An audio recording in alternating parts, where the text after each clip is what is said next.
Lumos! Can't believe that worked. This week, magic's in the air because I'm going to be talking about the Fantastic Beasts franchise.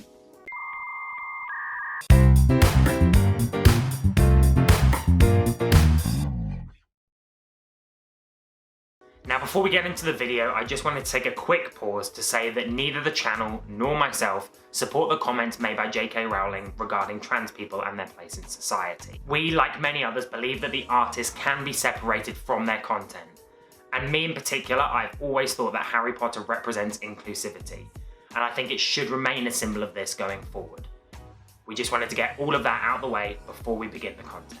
Now, the Fantastic Beasts franchise is off to a little bit of a rocky start, many people say. The first film was really good, and the second one, it divided a lot of opinions.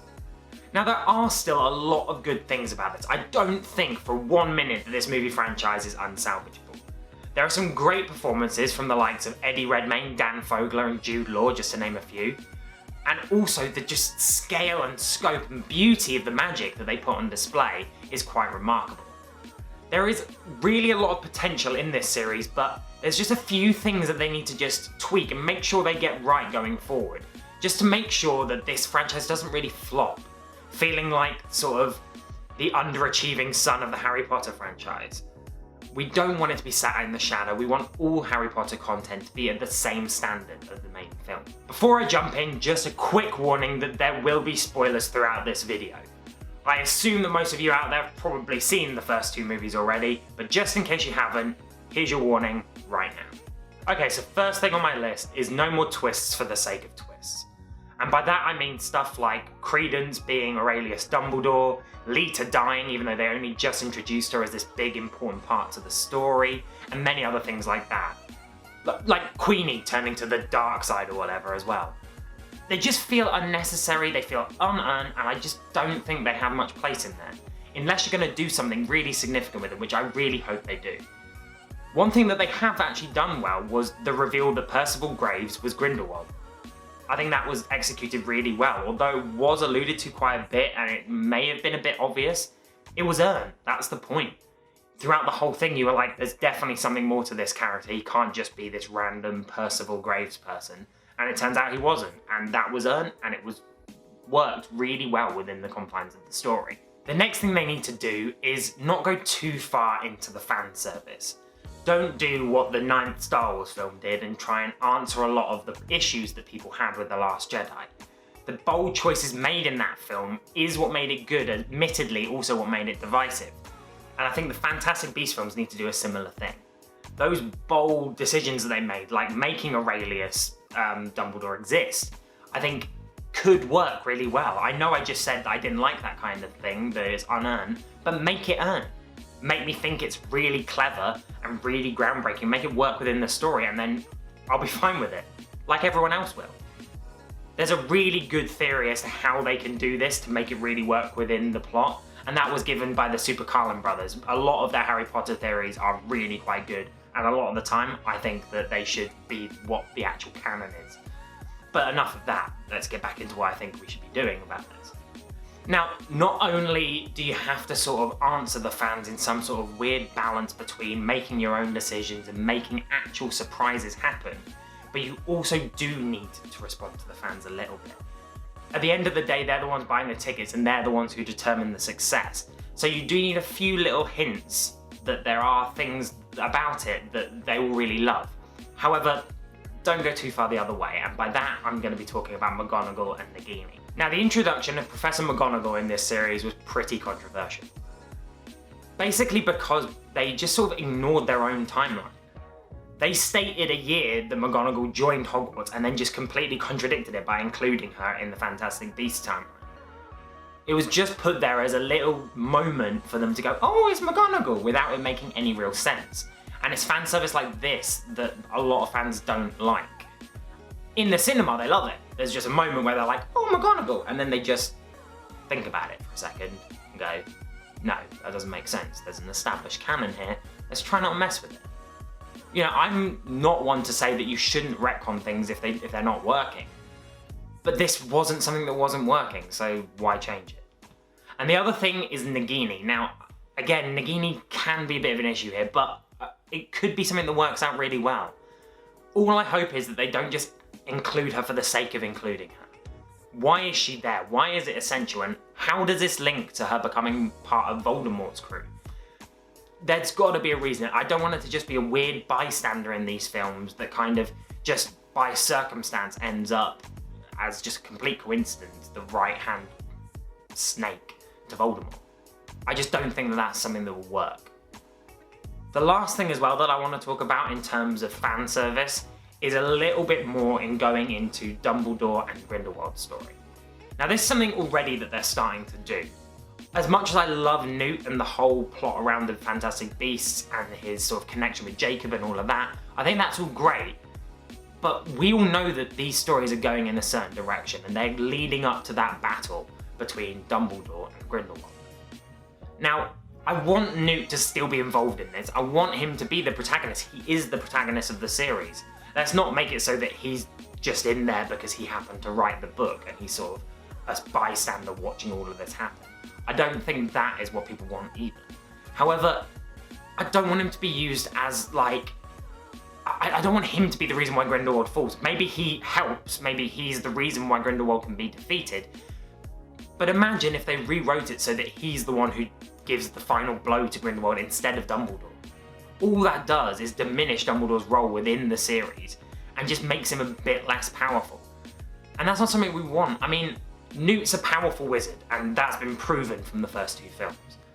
However, Dumbledore is this sort of otherworldly entity almost. He's this thing that's held up there in the same regard as the founders of Hogwarts, as Merlin, for example. He's almost peerless in terms of his power, and if you introduce Newt as this person who actually did all the work, then all you do is diminish his power. And I just don't think that that's something that people want to see either. It's about striking this weird balance, and it's something that I really don't envy. Anyone who's involved in the next films has a really big job to do in order to not disappoint the fans. I really, really do not envy them. It's difficult to write a multi-episodic arc of something, as I've learned from trying to write a D&D arc with my family. It's just something that requires a lot of dedication and a lot of people on their game, and as I said, I wouldn't want to be them, to be honest with you.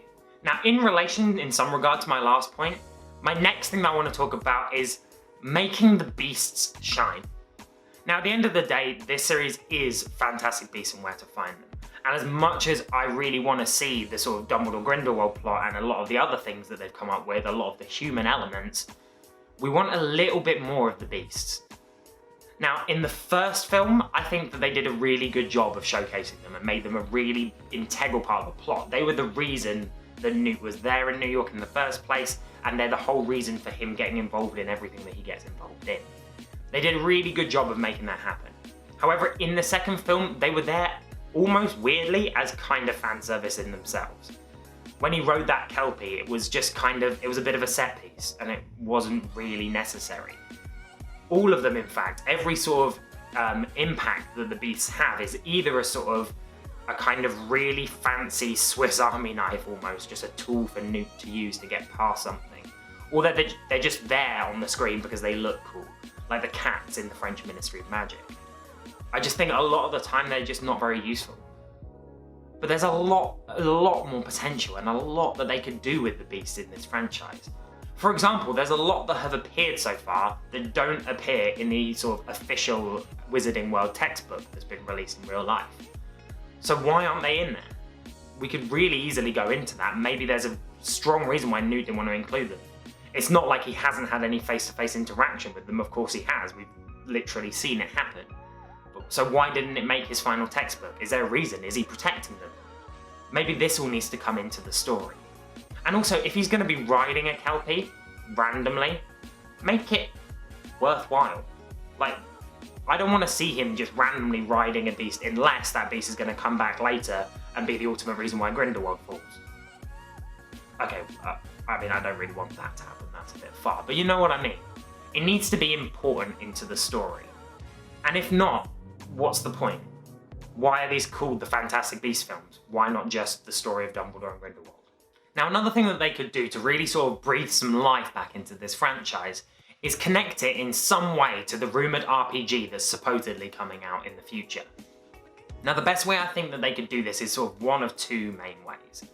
Either, one, when you go see this film in the theatres, just before it's about to start, maybe as the last trailer just before the film actually begins, they have a sort of sneak peek with a sort of official announcement that the game is coming. Now of course this would need them to sort of tie in with the actual game studio as well, make sure they're all on the same page and make sure that the game studio have something to show there, even if it's a really minor teaser. Now while I think that might be quite a good idea, it might also be a little bit tacky, to be honest with you. It would feel a little bit shameless, like they're plugging something that's sort of vaguely related. I think that could work though. At the same time, it would get people excited. There might even be a sort of audible excitement in the cinemas. Or however, at the same time, maybe it'll fall completely flat. Who knows? This could work, it might not. The other thing though that they could do is just have little sort of teasers or just sort of alluding to the fact that this game might exist throughout the film. Now obviously, no one wants it to directly tie in. Part of the excitement over the RPG is that it's sort of, potentially at least, a part of the sort of Harry Potter history that hasn't already been touched on. It's not part of this sort of what has become almost a Dumbledore saga. And I think that that can be something that really sets it apart. So let's not just completely tie it in and just sort of make the sort of almost sequel teaser be that the game's about to happen. Let's not do that. Instead, if the game's set in the past, let's have one of the characters offhand mention part of the Wizarding World history that involves this somehow. And only when we play the game later on do we realise that, oh, that's what they were talking about. Or maybe even the smarter amongst you out there might just pick up on it as a theory anyway. You watch the film and you go, why did they say this? Oh, it must have something to do with the game, and then that will build some more hype as well around the franchise. Or again, on the other side, if it's in the future, allude to a potential issue that could come about throughout the Harry Potter series. Maybe say that, oh, a dark wizard's gone underground and gone missing and something, and maybe that's something that they'll allude to, and then that will be a separate part that will be explored in the game. I think this could just be something really small and just sort of, maybe the average person wouldn't even notice it, but it could really add a little bit more to this and really get a bit more excitement going around the franchise. Now the last thing I'm going to talk about is something that a lot of fans really wanted after seeing the first film, and that's bringing back Percival Graves. Now obviously Percival Graves was revealed to be Grindelwald at the end of the first film. However, I don't think that means that his story is over. How did Grindelwald appear as Percival Graves? Has he been appearing as in this whole life? Has he worked his way into the Ministry, or the MACUSA, sorry? I don't think so. I don't think he had that level of patience. As much as Grindelwald is so devious, he'd have had to spend years building his way through the Ministry. I think what's much more likely is he took the place of an already existing high-up in MACUSA. I think it makes a lot more sense for this to be the case. And as such, maybe Percival Graves is still out there somewhere. Maybe he had to remain alive a little bit like Mad-Eye Moody so that he could keep his form properly. Or maybe he just sort of went on the run. Maybe Grindelwald threatened him and he managed to get away, but he's somewhere out there on the run. Who knows? I don't care how they do it, but I think he should still be part of it. He was a really good aspect to the film. Colin Farrell's performance as Percival Graves is another thing that made that first film really good, and bringing him back would be a fan favourite decision. How you include him in the story going forward, I'm not sure. Maybe he knows a secret about something, about how to take down Grindelwald in that sort of maybe small amount of time that they've had with each other.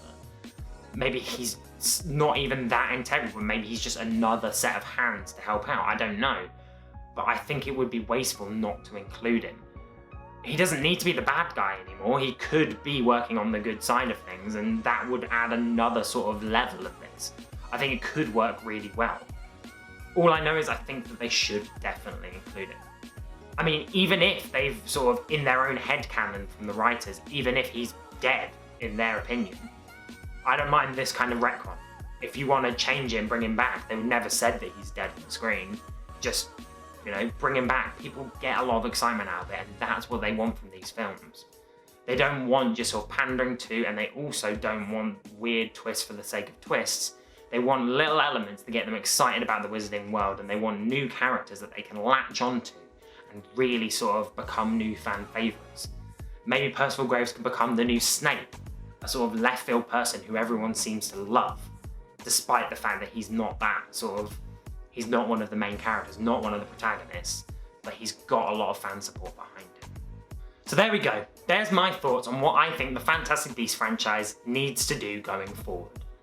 Now, I know I've seemed really negative in this video, but that's only because I really want these films to do well. I really want this franchise to be globally liked. And I think it can be. There are so many parts of these films that I really enjoyed. Whether that's the sort of world building, or sort of the majesty and the magnitude of the magic and some of the story elements that they're coming up with. They've got a lot of potential and they just need finishing off right. And I think if they follow a few of these sort of tips, I think they could do really well. I'm not saying I could do these, I'm just saying this is what they need to do, no matter how difficult that may be. But what are your thoughts? Do you agree with what I've said? What do you think that these films need to do going forward? Please let us know in the comments, and don't forget to like, share, and subscribe to this channel if you haven't already.